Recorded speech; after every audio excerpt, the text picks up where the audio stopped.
എൻ്റെ അച്ചോ, ഇതിലെന്താ ഇത്ര പ്രശ്നം? എൻ്റെ പെങ്കൊച്ചിൻ്റെ ആളെ ഇഷ്ടമാണ്. ഞാൻ ആ കല്യാണം നടത്താൻ പോകുന്നു, അത്രയല്ലേ ഉള്ളൂ. നിനക്കത്രേ ഉള്ളൂ. പക്ഷെ ഞങ്ങൾക്ക് അങ്ങനല്ലല്ലോ. ഞങ്ങൾക്ക് കുടുംബക്കാരെ നോക്കണം, പള്ളിക്കാരെ നോക്കണം. അതെങ്ങനാ? തള്ളെ കണ്ടല്ലേ പിള്ളേർ പഠിക്കുന്നത്. അച്ചായോ, അവള് ജീവിച്ചിരുന്നപ്പോഴേ നിങ്ങൾ അവൾക്ക് സമാധാനം കൊടുത്തിട്ടില്ല. ഇനിയുള്ള പ്രാകരുത്. തോമാച്ച, നിങ്ങളുടെ സഹോദരങ്ങൾ അങ്ങോട്ടും ഇങ്ങോട്ടും വഴക്കുണ്ടാക്കിയിട്ട് കാര്യമില്ല. ഇത് നിങ്ങളുടെ കുടുംബ പ്രശ്നം മാത്രമല്ലല്ലോ, സഭയുടെയും കൂടെ പ്രശ്നമല്ലേ? നീയും വായിച്ചതല്ലേ തിരുമേനി കഴിഞ്ഞ ആഴ്ച ഫേസ്ബുക്കിൽ കുറിച്ചത്, ലവ് ജിഹാദിനെ കുറിച്ച്? അതുകൊണ്ട് ആനിയോട് പറഞ്ഞ് ഇതിൽ നിന്നും പിന്തിരിപ്പിക്കുക. സഭയ്ക്കും കുടുംബത്തിനും അതാണ് നല്ലത്. ദേ അച്ചോ, പിന്നെ ഇലക്ഷന് പള്ളിയിൽ നിന്ന് കുത്താൻ പറയും പോലെ കുടുംബകാര്യങ്ങൾ ഇടപെട്ടാലേ അതനുസരിക്കാൻ കുറച്ച് ബുദ്ധിമുട്ടാണ്. എനിക്കറിയാം അച്ചോ, അവൻ സമ്മതിക്കുകയല്ല. തോമസേ, നീ സൂക്ഷിച്ചോ. നമ്മുടെ കുടുംബത്തിൽ നിന്നോ നമ്മുടെ ഇടവകയെന്നോ ഒരു കുഞ്ഞു പോലും നിന്റെ മോടെ കല്യാണത്തിന് സഹകരിക്കുകയില്ല. ഇത് പീറ്ററാ പറയുന്നത്. മക്കളെ സ്നേഹിച്ചോ, അമിതമാകരുത്. പ്രത്യേകിച്ച് പെൺപിള്ളാരെ. കരയേണ്ടി വരും. അതാണ് ചരിത്രം. അമിതമായിട്ട് സ്നേഹിച്ച എന്നാ ഞാൻ എൻ്റെ മക്കളെ വളർത്തിയത്. എനിക്കൊരു വിശ്വാസവുമാണ്. ആരൊക്കെ എതിർത്താലും ഞാൻ ആ കല്യാണം നടത്തുക തന്നെ ചെയ്യും. വാച്ചോ, ഇനി ഇവിടെ നിന്നിട്ട് കാര്യമില്ല. വാ, വെറുതെ നമ്മുടെ സമയം കളഞ്ഞത് വെച്ചു. എന്താടാ മോള് ധൈര്യമായിട്ടിരിക്കുക. അഭിമാനത്തോടെ അച്ഛൻ ഈ കല്യാണം നടത്തുന്നത്.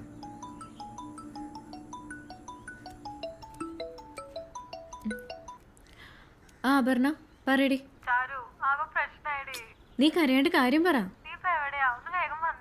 ആ ഞാൻ ദാ വരുന്നു. ദേ, രണ്ടിനോട് ഞാൻ 100 തവണ പറഞ്ഞതാ, സീരിയസ് ആണെങ്കിൽ സിനിമയ്ക്കോ ബീച്ചിലോ പോരുത്, ആരെങ്കിലും കാണൂന്ന്. തന്തപ്പടി കയ്യോടെ പിടിച്ചപ്പോ മതിയായല്ലോ. ശവത്തെ കുത്താതടി. ബ്രോ, എന്തേലും ഒരു ഐഡിയ പറ. ലിറ്ററലി ഇവളിപ്പോ വീട് തടങ്ങല്ല. ഇവളെ പിടിച്ച് കെട്ടിക്കാൻ ഇവളുടെ അപ്പന് പ്ലാൻ ഉണ്ടെന്നൊക്കെയാ പറയുന്നത്. ഏയ്, സെക്കൻഡ് ഇയർ ആയതുകൊണ്ട് ഇവളെ പിടിച്ച് കെട്ടിക്കാനൊന്നും പോകുന്നില്ല. അതുകൊണ്ട് അത് വിട്. അപർണ, നിന്റെ റിലേറ്റീവ്സ് US-ലാണെന്നല്ലേ പറഞ്ഞത്? അങ്ങനെയാണെങ്കിൽ എക്സാം കഴിഞ്ഞിട്ട് നിന്നെ അങ്ങോട്ടേക്ക് പയക്കാൻ പ്ലാൻ ഉണ്ടായിരിക്കും. അവിടെ വല്ല മുറച്ചക്കന്മാരും ഉണ്ടോ? ഉണ്ടോന്നോ? 2 തെണ്ടികൾ. എന്നാ സൂക്ഷിക്കണം. എന്തേലും ഒരു വഴി പറയടോ. രജിസ്റ്റർ മാരേജ് ഇവിടെ ചെയ്യരുത്. ഏതെങ്കിലും ദൂരെ ആരും ശ്രദ്ധിക്കാത്തൊരു രജിസ്റ്റർ ഓഫീസിൽ പോയി നടത്തണം. അതാവുമ്പോ നോട്ടീസ് ബോർഡിലിട്ടാലും ആരും അറിയാൻ പോകുന്നില്ല. പിന്നെ നിങ്ങളുടെ പരിധിയിലെ രജിസ്റ്റർ ഓഫീസ് നോട്ടീസ് ബോർഡിൽ നിന്ന് കീറിക്കളയാൻ നമുക്ക് ആളെ ഏർപ്പാടാക്കാം. ആ, അത് നല്ല ഐഡിയ. ഇവളെ പുറത്തിറക്കുന്ന കാര്യം ഞാൻ ഏറ്റു. എന്നാ ബാക്കി കാര്യം ഞാൻ ഏറ്റു.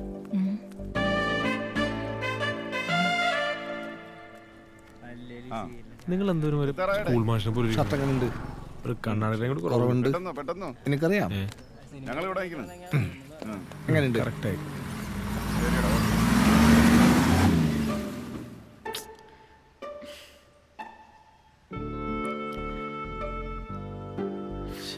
ഇവരിത് എവിടെ പോയി കിടക്കോ? താൻ അവരെ ഒന്ന് വിളിച്ചു നോക്കി. ഫോൺ കട്ട് ചെയ്യും.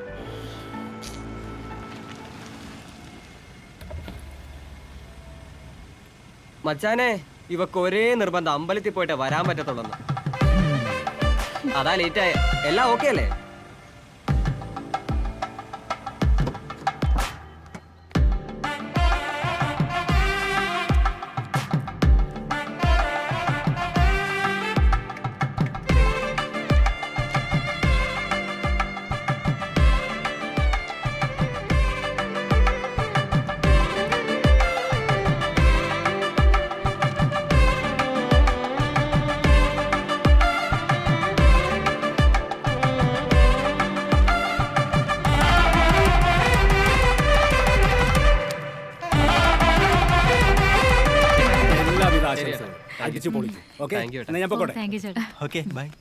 അപ്പൊ പിന്നെ ഞങ്ങൾ അങ്ങോട്ട്. അതല്ല, എന്നെ രാജീവ് ഡ്രോപ്പ് ചെയ്യാന്നാ പറയണേ. ഓ, കെട്ടിയോൺ റെസ്പോൺസിബിലിറ്റി. ഏയ് അല്ലടോ, ഇവിടുന്ന് 1 മണിക്കൂറുണ്ട് ഇവളുടെ വീട്ടിലേക്ക്. അതുവരെ സംസാരിച്ചു പോവാലോ. വേറൊന്നും വിചാരിക്കല്ലേ. പോട്ടെ. All the best.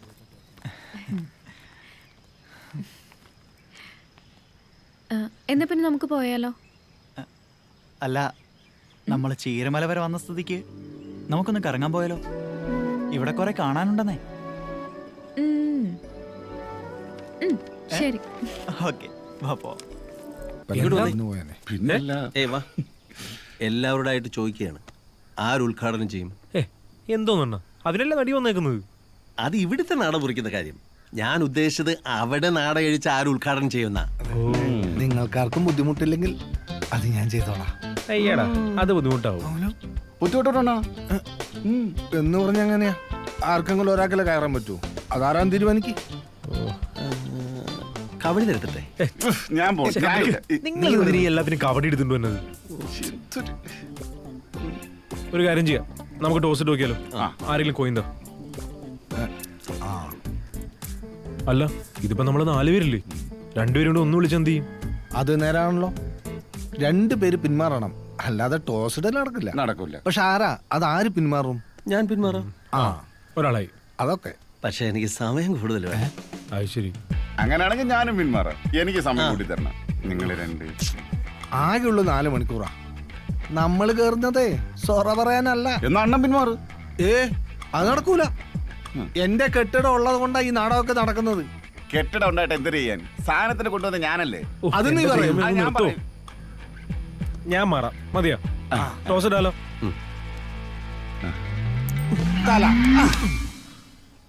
ഇതെന്താ ടോസ് ഒക്കെ ഇട്ട് കളിക്കണേ? അയ്യോ അല്ല, കളി അയ്യോ IPL ആര് ജയിക്കുന്ന ടോസ് ഇട്ട് നോക്കരുത്. എന്റെ പൊന്നെ, അത് ആരെങ്കിലും ജയിക്കട്ടെ. വാ, ഉദ്ഘാടനത്തിന് സമയായി, അങ്ങോട്ട് വാ. നീ ചെല്ല്, ഞങ്ങള് വന്നോളാം. എന്താ വരുന്നില്ലേ? വരാൻ സുചി.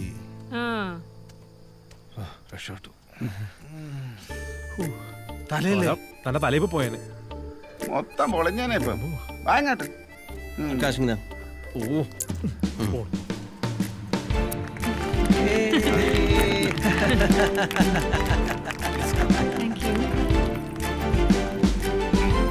അതെ, എല്ലാരും കൂടി ഇങ്ങനെ തിക്കി വരണ്ട. അതൊക്കെ ദീപ്തിക്ക് ബുദ്ധിമുട്ടാവും.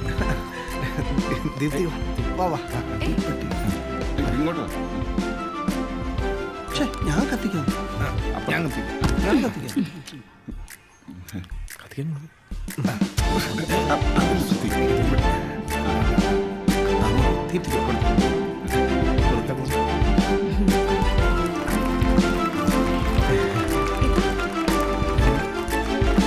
എനിക്ക്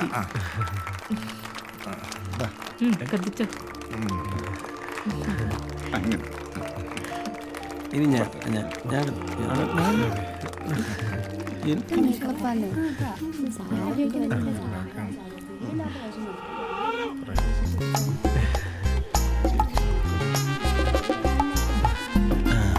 ഒരു ബാക്ക് ക്യാമറയിൽ ബാക്ക് ചെയ്യുന്നത് സമ്മതിക്കാം.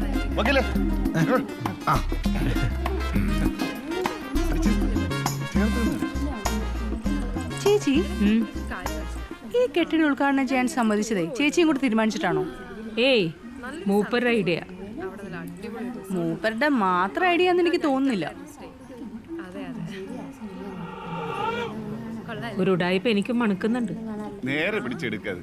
അവള് വന്നപ്പോ തൊട്ടേ എല്ലാത്തിന്റെ വെപ്രാളം ചേച്ചി ശ്രദ്ധിച്ചായിരുന്നോ? ഞാൻ ശ്രദ്ധിച്ചോണ്ടിരിക്കുക.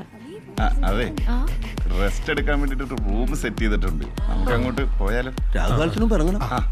ചേച്ചി എന്റെ കൂടെ നിൽക്കാവോ? ഇത് ഞാൻ പൊളിച്ച് കൈ തരാം. വാ. കമലു, വണ്ടി റെഡി അല്ലേ? ദീപ്തിയെ ഞങ്ങൾ കൊണ്ടാക്കാം. നിങ്ങൾ ബുദ്ധിമുട്ടൊന്നുമില്ല. ഞങ്ങൾക്ക് ബുദ്ധിമുട്ടൊന്നുമില്ല. ദീപ്തിയെ പോലെ ഒരു സെലിബ്രിറ്റി ഒക്കെ വരുമ്പോ നന്നായി ട്രീറ്റ് ചെയ്യേണ്ടത് ഞങ്ങളുടെ ഉത്തരവാദിത്തമല്ലേ? അല്ലേ പ്രിയങ്ക? അപ്പൊ ശരി, പോയിട്ട് വരാം കേട്ടോ. വാ, നമുക്ക് പോവാം. വാ. ഇത് കൊണ്ടുപോകണം. കഷ്ടം.